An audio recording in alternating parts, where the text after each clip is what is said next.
welcome you to the 2019 edition of the Human Resource Expo Africa HREA Summit. This year's theme is the art of employee.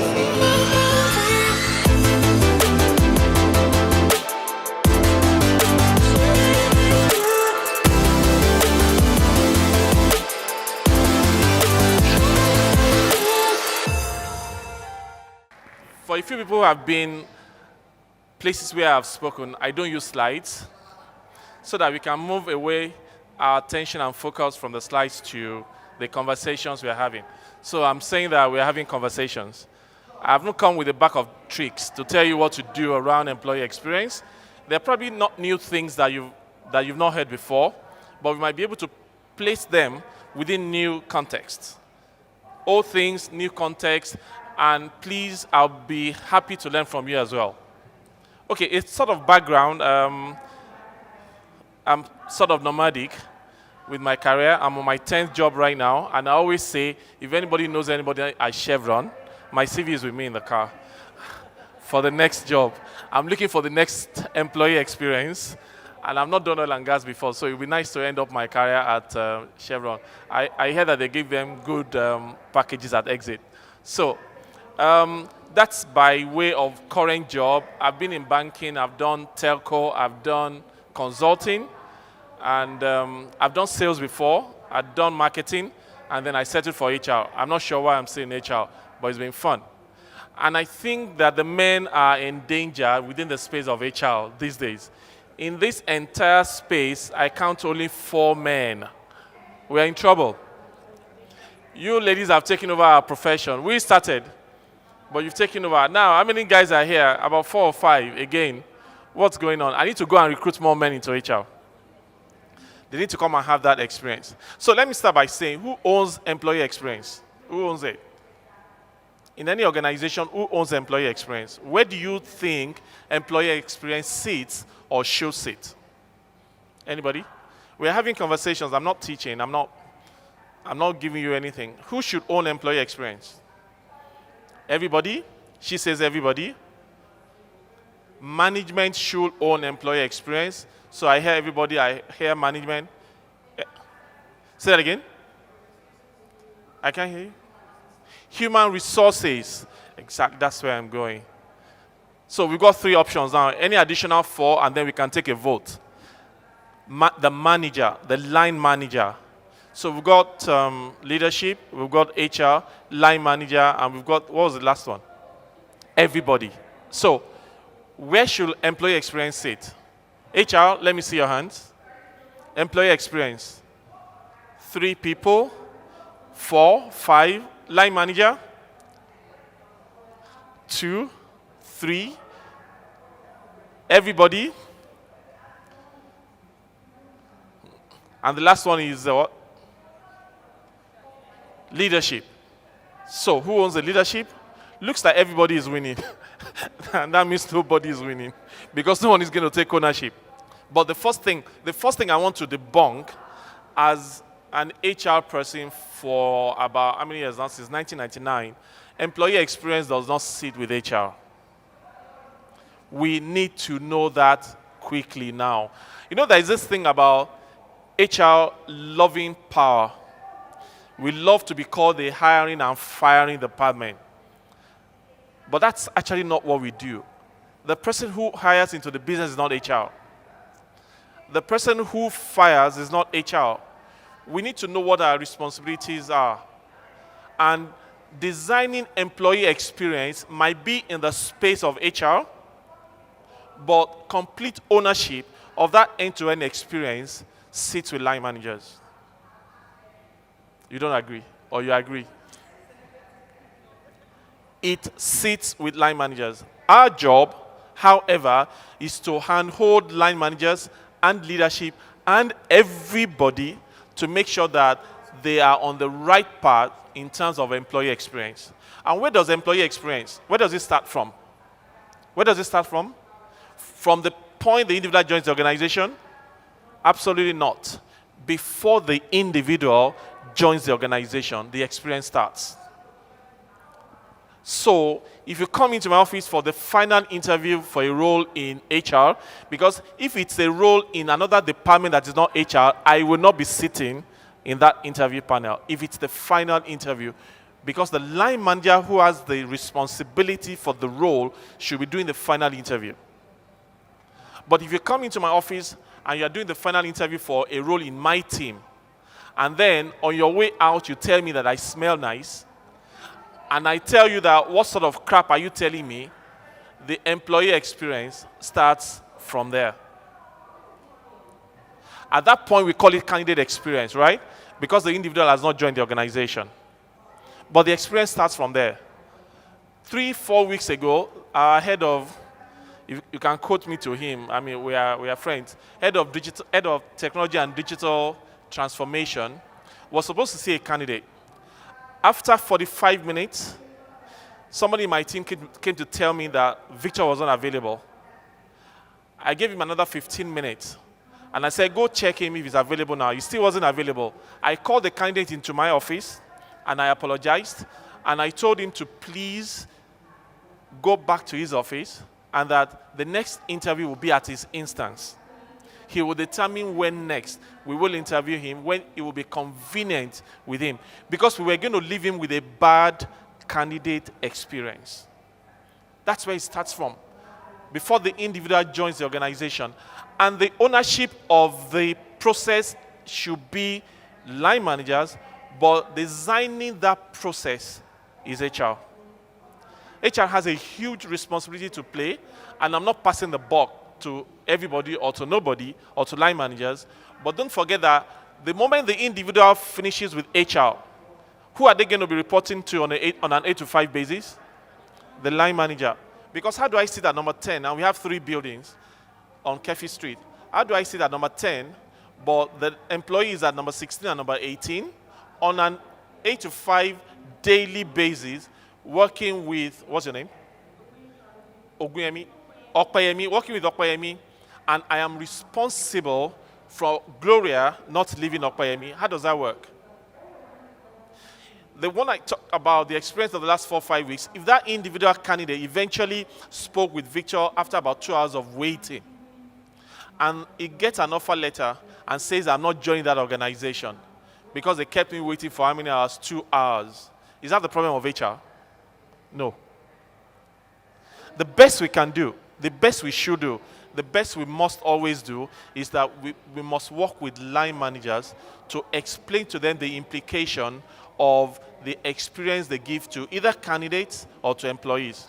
So I'm saying that let's take 2 or 3 steps back from before the individual joins the organization. The candidate experience starts from there. Somebody in this room looking at me right now said to me 3 or 4 days ago that, Yemi, did I do the right thing? I said, what did you do? He said, this candidate came to me, and I asked the first question. He was rambling.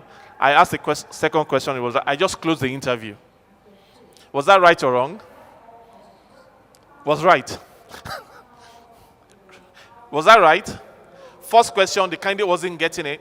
Second question, the candidate still wasn't getting it. You just close the interview and then end of interview. Was that right? Was that wrong?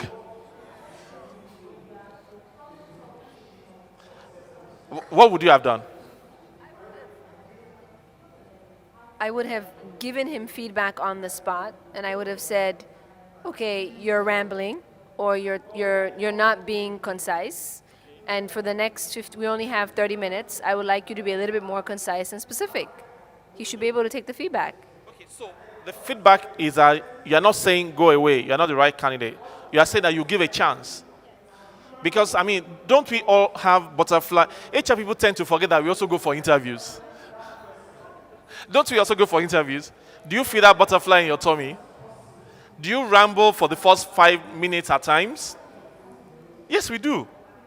So I think it's our job to calm the nerves of the candidate at those moments and try to help them be them. Rather than saying, I don't think this is the right candidate, it's just, he or she is just rambling. Again, the experience continues at that point. And we might just lose talent. I'm not sure about you, but talents are getting more and more difficult to find in the workspace, right? Do we have many people applying for jobs? By all means. But do we have many talents out there to come into the workspace? I don't think so. I mean, even from a communication standpoint, we are struggling. From a focus standpoint, in terms of what they want for the future, the millennials, trying to stay focused, we are struggling. So when we see good candidates, or when we see candidates, before we throw them away during the interview process, please, what kind of an experience are we giving them? Because at that point, we represent the organization. It's a bit of work. Somebody said we are pastor, we are parent, we are imam, we are guidance and counselor, we are everything. To not just employees, but to candidates. So at the point of attraction, at the point of recruitment, what sort of experience are we designing for employees to the point where they just don't come into the organization, but they come in switched on from the onset? And that's what we want. We want employees who are going to look at the rigor of going through the experience of interview, but they will be happy with that rigor. They'll be happy with the kind of organization they are working with. So that's the first point. At the point of attraction. Even before you do the interviews, like I said, what kind of advert are you putting out to attract candidates? Because candidates are beginning to evaluate the kind of experience they're going to have from the kind of advert that you publish. You are looking for, as at this morning on the WhatsApp group, somebody was looking for a specialist. And specialists should have 1 to 3 years experience. How does somebody become a specialist in 1 to 3 years? Do you see some adverts and you're shaking your head and saying, what's happening to HR? I mean, it's better for us to not put up some adverts, but the quality of the advert that I see these days is a bit alarming. And you know what? The social media language has crept into the official world. There is no longer that line of demarcation. Everybody is in a hurry to press the send button without reading through again. I mean, this morning somebody said, wanted to put up a case study in another group and said the organization was going through a restructuring and therefore some employees are going to be laid. What are they? Okay, so, and then rolled out the question. I said the first thing I want to say is that management should not lay employees. Who is in HRLC here? Nobody is in that group. This morning, because we missed out an important word, laid off. The quality of the communication they read out there begins to determine the quality of experience they will expect in our organization. And I'm very serious. Unless the candidates are not like candidates who are looking for good experiences in the organizations they want to work with. So when you're at the point of attracting them into the organization, please be careful the sort of quality of experience that you're giving to them. And when they're going through the interview process, also be careful about the experience they are getting. And now when they join the organization, what's the first thing you want them to do? You've given an offer letter. The offer letter, I want to believe, is detailed, good quality offer letter. What's the first thing you do when they come into the organization? What do you do to them? You onboard them, right? So many organizations are so digital in orientation today that when employees come day one into the business, they are ready to work, right? And I still know so many other organizations, when the employee comes in, they give them a chair, make them comfortable, tea, coffee, and everybody faces what everybody is doing, and they forget them for 3 or 4 hours. Has anybody seen that? Does it still happen in today's world? Yes, it still happens. And the guy is sipping tea and coffee and reading newspapers. After reading Punch and Guardian, nobody is still saying anything because HR people are running around for their own deliverables. And they have forgotten somebody who's coming to the organization, and the guy is thinking, wow, this is how they do here. And the guy is saying, maybe, I think I had plans for 2 years, 6 months, I'm out of here. Because of the quality of experience on day one. So that's where retention, for me, that's where retention starts. Retention of talent. It's at that point. Now, Canada is struggling with us, right? Big time. Number 1 on my list in terms of attrition is Canada and US. There's a story of a whole department leaving an organization, about 8 people, and going off to Canada. But the point is, people don't just get up to take a decision one day to leave the organization. It is the quality of the interactions that they have on a daily basis, starting from before they join the organization and then day one when you onboard them. think about it as a relationship, right? Think about it as going to dinner with somebody, and then for some ladies, the individual is not opening the door.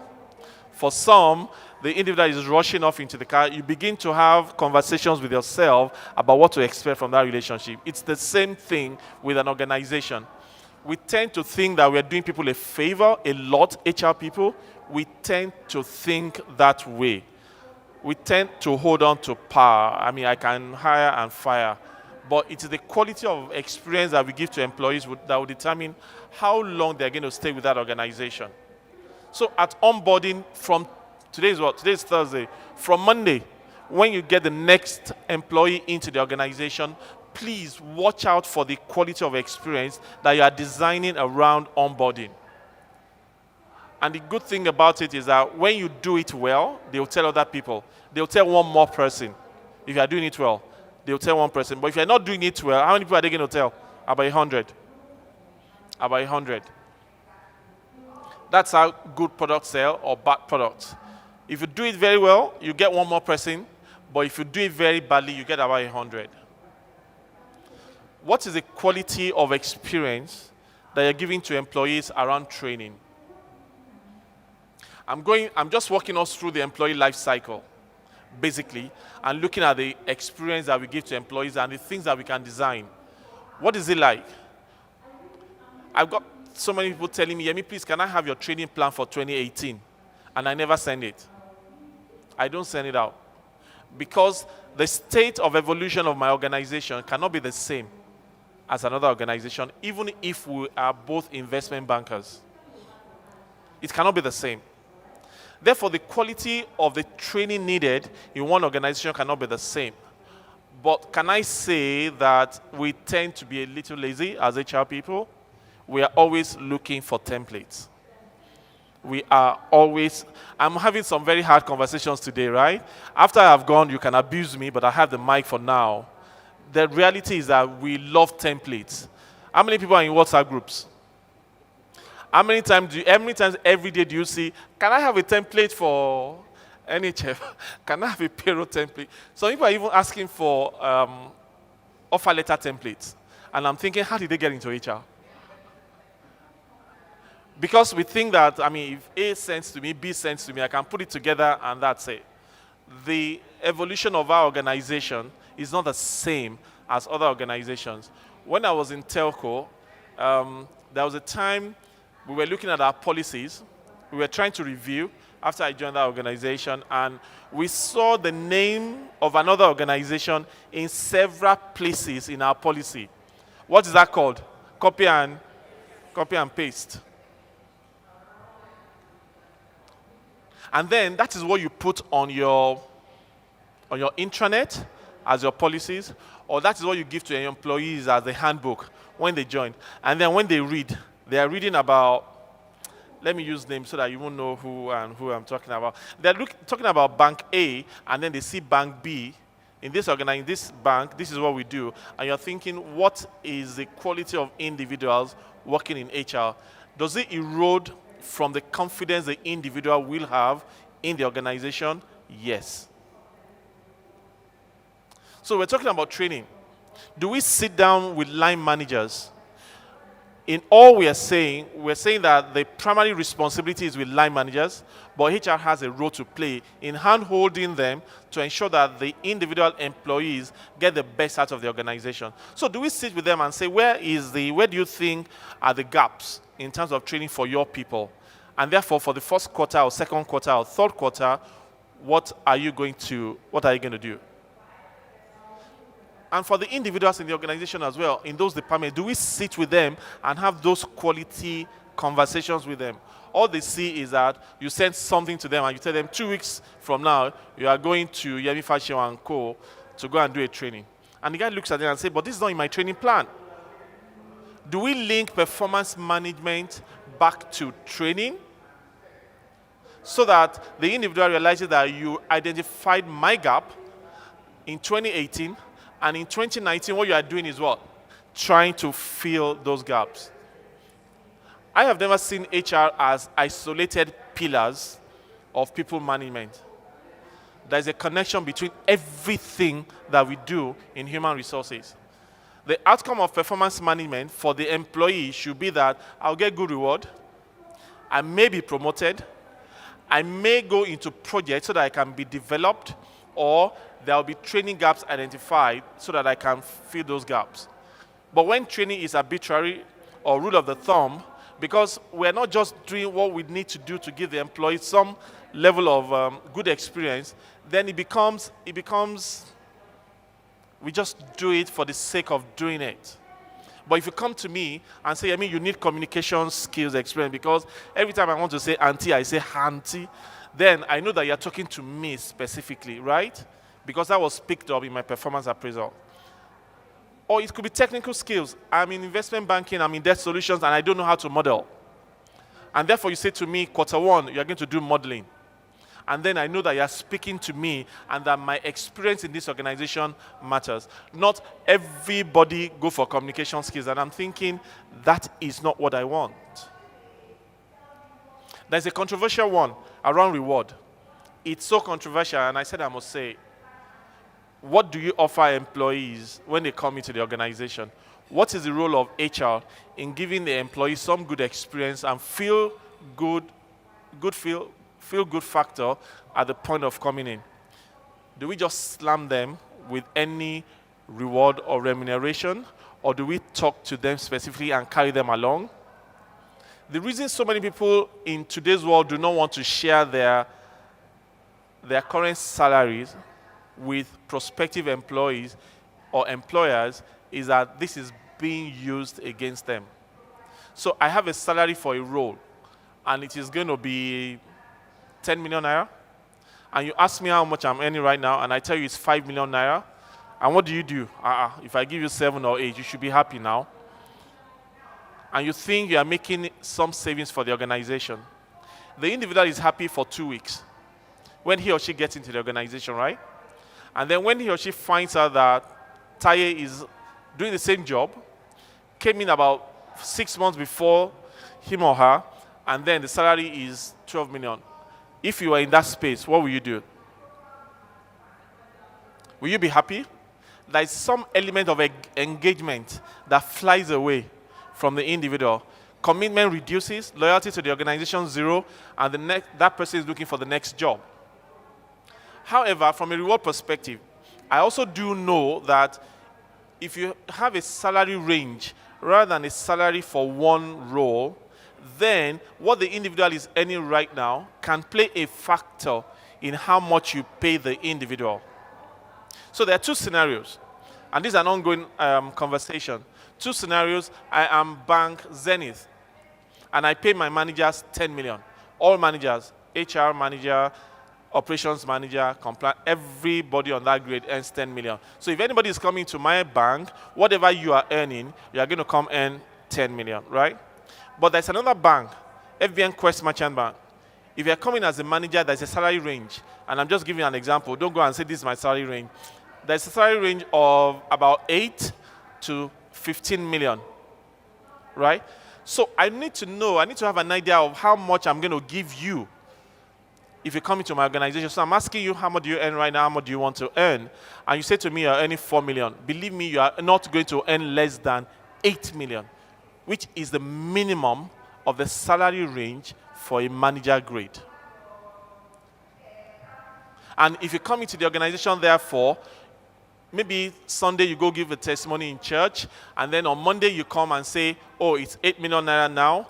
I'll be transparent to tell you that I did not give you lower than the minimum of that range. And therefore the individual relaxes. But there's an attack on the HR community right now that we use current salary ranges to suppress people in terms of remuneration, and I don't think it's fair. It's not good candidate or employee experience. So the summary of all I'm saying is that if you walk through the employee life cycle around human resources function, the employee experience that we give to employees is not something that we have a total control over. I do not work with 150 people who might be in a particular region. So the talent attraction and retention cannot be my responsibility. But I have a role to play in working with the line manager who has that responsibility to design good employee experience to the point that they are not just advocates for the organization, but they become loyalists, even after they will have gone. I mean, I left a salad about 2.5 years ago. I don't think I'll trade off my SIM for another number. I don't think so. Because, I mean, I thought before I left that I had good experience in that organization. And I know some people, when they leave one organization, whatever product they are using in that organization, they do what? They just throw it away. They don't want to be associated with that organization anymore. It's a shared responsibility between line managers and HR people. And please, let me tell you this. The question that might be in your mind, but Yemi, if we continue to talk to these line managers and they don't listen to us, then how is that my responsibility? And my response to that is this. The quality of the conversations you have with line managers, leadership, exco, your own line managers on a daily, weekly, monthly basis will determine how far they will trust you in your advisory capacity going forward. If you've told them once or twice about something that didn't work, are they going to trust you further for any other thing? But if you know that you are abreast of issues, if they know that you will not give them advice that will lead to talent attrition, then they can trust us and say, oh, go speak to HR, go speak to Yemi, go speak to Taiwo. He'll be able to tell you what to do so that we continue to retain talent. So retention sits primarily in the space of HR and line managers, but please, HR people, the primary responsibility for employee experience is not ours. It's for line managers. The only thing we owe line managers is to continue to help them along the lines of people management capabilities. To continue to help them around leadership, because this is where people begin to lose it. If leadership is not right, then we would lose people. The primary reason individuals leave organization is not money, it's not pay. But pay becomes important when they're not getting the right experience within the organization and they step out and they realize that they can actually get 1.5 of what they're getting. And then when they tell us during exit interviews, how much are you earning right now, or they are friends, and you realize that they're getting 150%, everybody begins to think that it's the pay that's pushing them out. I do not agree. With the benefit of state interviews that I have done, pay becomes important only when employees don't get good experience on a day-to-day in the organization. So I'll leave you with that charge to say, guys, we have a role to play in designing good and great employee experience, but our responsibility lies in working with line managers to make sure that talent are not leaving our organizations because of the bad experiences they get on a daily basis. Thank you very much. Questions? Can I take questions? I can take questions. Okay. Any question? You have a question? All right. Thank you very much. I had one experience and I want to share it and I need your advice. Okay. There was a time we are not into oil and gas. So we now got one project in oil and gas. Knowing fully well that our salary cannot compare it with oil and gas. So I wanted to recruit a QC engineer. Okay. And I know he has experience in oil and gas. He has been taking a huge amount of salary. And I call it, but that very moment, he's not having anything. So I asked him, how much are you going to take for this role? He said 800,000. I said, not bad. Come, we are a subcontractor to this oil and gas project. We don't have this money. We can pay 400,000. I said, I will try. I called the line manager, please call. This guy, he behaved somehow. And I'm sure this guy will not last. Why can't you talk to him? If he's okay with his 400,000 without complaint. But else, let's look for somebody that can do this job. He said, no, you have to just go anything. But the management said the maximum we can go is 400,000. And as a good HR, you don't expect me to now give all the 400,000. Yes, because I want to, like, let me prove myself, maybe to pay 380. Because they told me this is maximum, but don't go beyond the maximum. Oh, so it got to a stage, I said, okay, I will pay you the 400,000. And I told the management, if you try to lose this guy, and this role is on emergency note, he said, no problem. Could you believe this guy, we recruited the guy, he collected the offer letter from me, and I will come back tomorrow. I don't understand. Sign, just acknowledge and go. Has he come back? The guy resumed. Okay. After he resumed, he spent just a week. The guy absconded. Okay, so what's the question? The question now is, who is to be blamed? Who's to be blamed? The line manager, the management, and the HR. Everybody. It's a simple thing. If you see anybody who's earning 800,000 naira and wants to take 50% of that, something is wrong somewhere. Clearly something is wrong. You want to say something? I know the time is up, but this is an interesting one. It's a key role. And if you want to survive in that project, you need to pay the guy well. Okay, so what I think is this.